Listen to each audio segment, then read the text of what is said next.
Welcome to Power BI certification series, and this is the question number 17 on row level security. And here is the question. What is the primary purpose of lookup value function in RLS? A. To return the current user's role. B. To return a value from a table based on a search condition.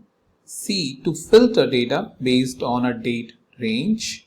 And D. To aggregate data. So, if you have done the RLS, I'm sure that you will be aware of that, but if you are not, then make sure you do the research. So if you want to attempt questions like this, what I have done is created a question bank where I have 60 questions from various topics like the DAX, visualization, modeling, Power BI service, Power Query, so that comprehensively in one paper you can test your skills, right? And as and when I will move, I will add more questions to this so that you have a lot of practice before going into the Power BI certification. Alright, along with this, in description there are a couple other links. Make sure you check out those because you may find it immensely useful, especially if you are beginner or as well as experienced.